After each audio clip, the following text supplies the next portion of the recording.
Hey y'all, hey, it is me, Coach NyenyeJ. And so, if you are new to this channel, I'm a marriage and relationship coach.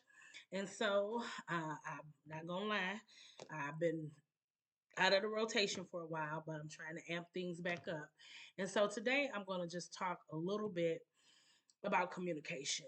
And honestly, let me just give a little of this credit to Joel Osteen. I was listening to him this morning, and he was doing a really good job talking about relationships um, and communication in relationships and the compromise.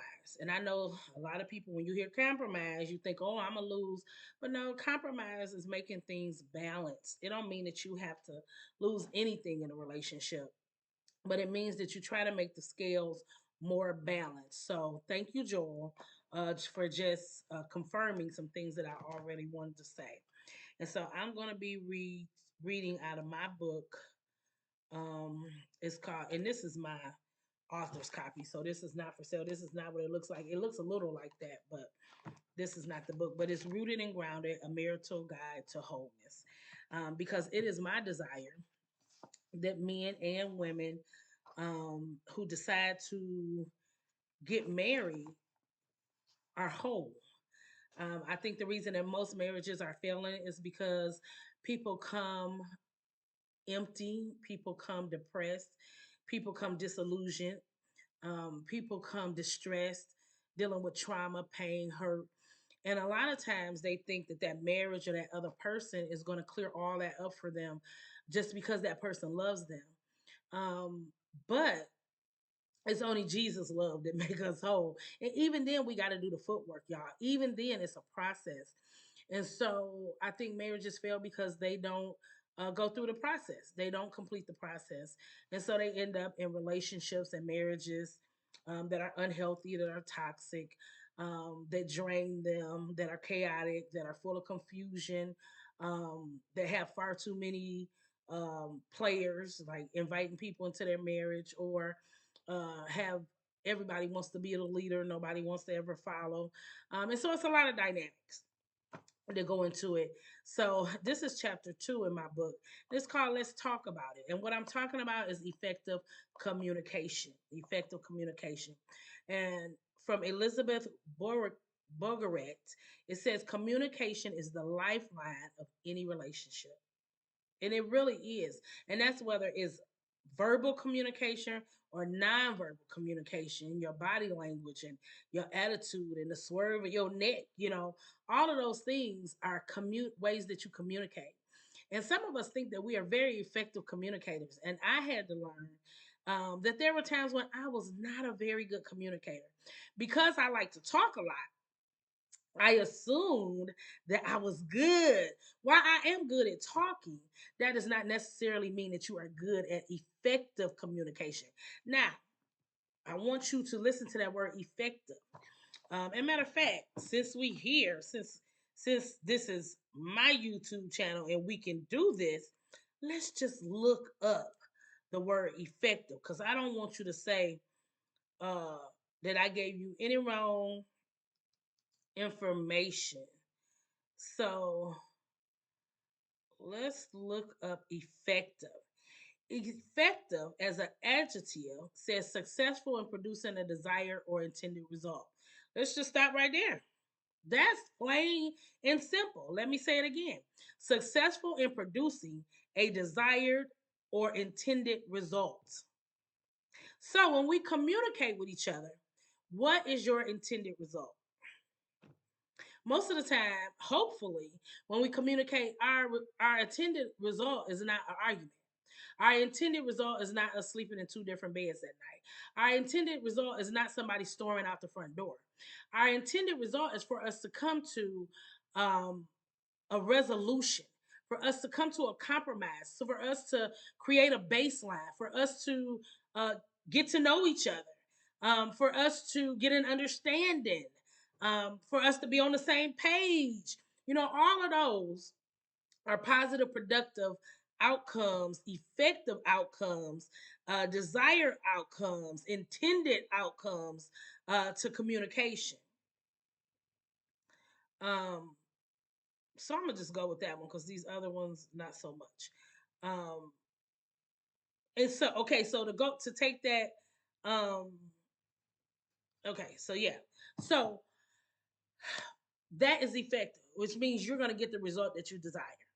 So, number one, if you're writing this down, if you're taking any notes, number one, if you continually aim to communicate with your partner or your husband, your wife, and you are not getting the desired result, the intended result, then it might be that you're not effectively communicating. It might be that something is missing. It might be that there's some lag. My daughter always say when she give me my phone back, Mama, I gave it back because it's lagging. It might be some lag in your conversation or your communication. And so you have to do the work to change that. Maybe it's your delivery. Maybe you come in hyped up. I know I have done that many times back in the past. I came in hyped, like, what's up, already on the defensive. So naturally, when you do that to somebody, first of all, I don't like that being done to me. Second of all, when you do it to somebody else, what do you expect their response to be? They're not gonna be, oh baby. They gonna get hyped up 9 times out of 10. And so you have to make sure that your delivery, your tone, is right. You got to make sure that your words are clear. People talking, they beating around the bush. My daughter, I tell her she does eye conversation. I don't understand eye language. I'll say, Jasmine, what are you looking for? What do you want? Now I know already she want my phone. She looking at my phone like, I don't know. I don't know the Morse code. I don't know. So you have to speak to me. You have to make it very clear. And a lot of times, y'all, we just are not clear.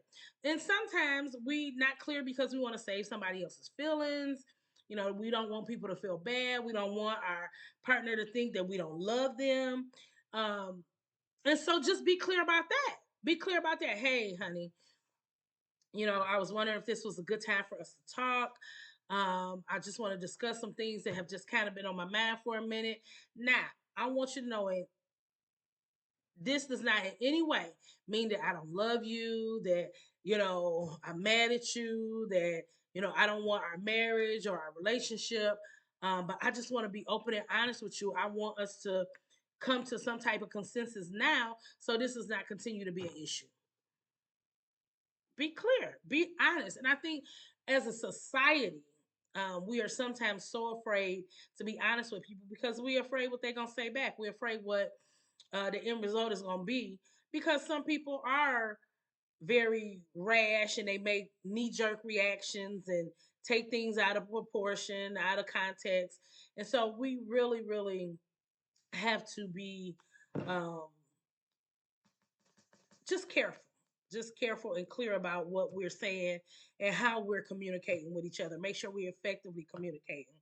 I always tell people, look, if you can, if at all possible, especially if this is a heavy subject, pray. Pray before time. Even if y'all don't pray together, you pray. Lord, now you know I'm going in here to talk to Jackie, and Lord, I know this is a heavy subject, she may not want to deal with this, but I done seen this, and Lord, I want to address it. I don't want this to continue to be a problem. So, Lord, just please help me as I go to Jackie and I try to really just let her know how I feel as honestly and as effectively as I know how, Lord, allow her to receive what I'm saying and pick up what's being put down in the name of Jesus. Just a little prayer, a little prayer.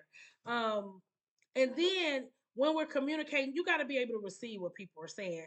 And my husband says this, and at first, when he first used to say this to me, I used to think he was like calling me out because I'm a woman, and you know how they say we always emotional and all those some little things.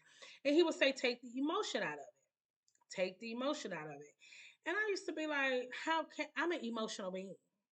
I'm not gonna take the emotion out of it." But I came to know what he was really talking about.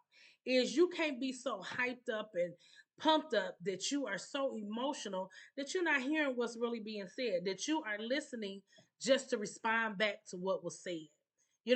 Like for instance, and I'm gonna talk a lot to ladies because that's my primary audience. Men, if you're watching this, bravo, hey, good to see you, Dap.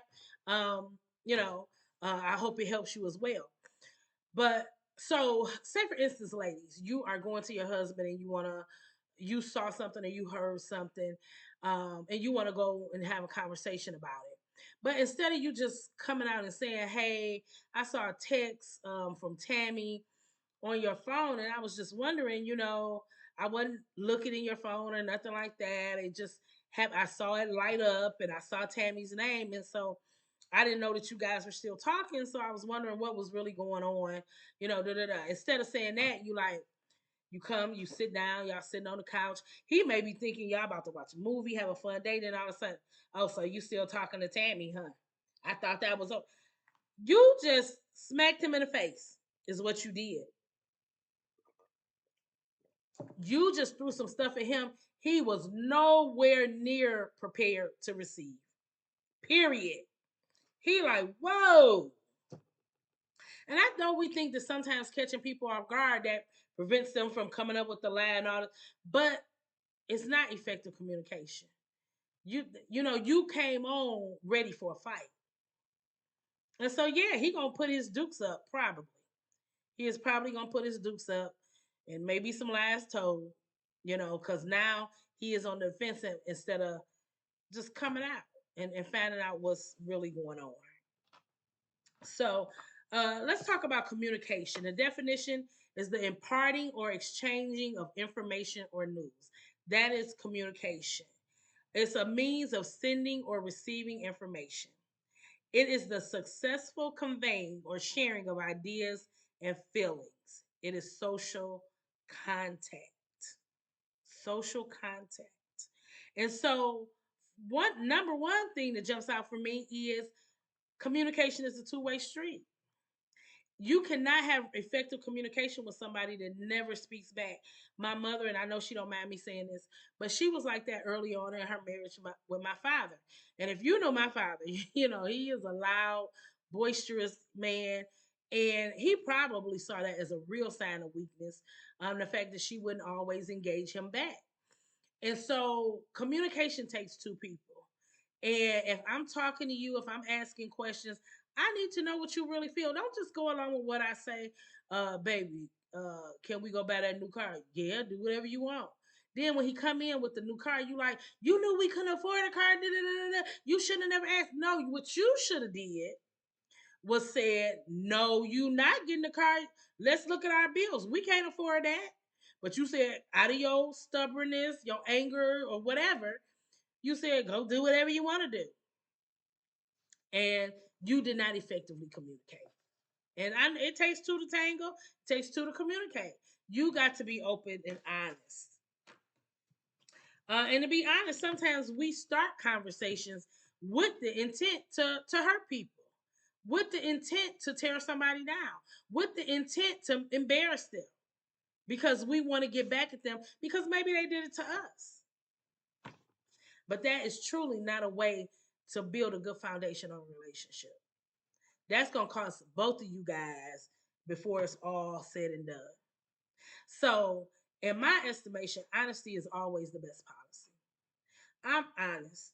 I'm honest. And I learned that after me and my husband went through about 5 to 10 years of up and down, good marriage, okay marriage, okay marriage, bad marriage, terrible marriage, good. Whew, that roller coaster was way too much to handle. So I learned that not only do we have to effectively communicate, but we must be honest with one another. And we learned how to be honest down to the itty bitty things. And I learned how not to take offense. He learned how not to take offense, but to take people at their word. If they said this, if they said this is how they feel, okay, now what do we need to do about that? How can we change that? What can we do differently? That's where we need to be getting to. Not, I can't believe she said that. I can't believe he said that. Believe that they said it and now deal with why they said it.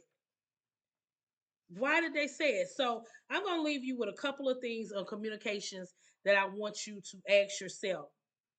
Questions that I want you to ask yourself or maybe even ask each other. Now, I'm not giving you the whole thing because you got to buy the book. If you want the book, then put it in the comment sections and I'll send you a link to purchase the book. Or maybe I'll go back later and put the link in the comments. But I want you to ask yourself, number one, how would that make me feel? If somebody said that to me or did that to me, how would that make me feel?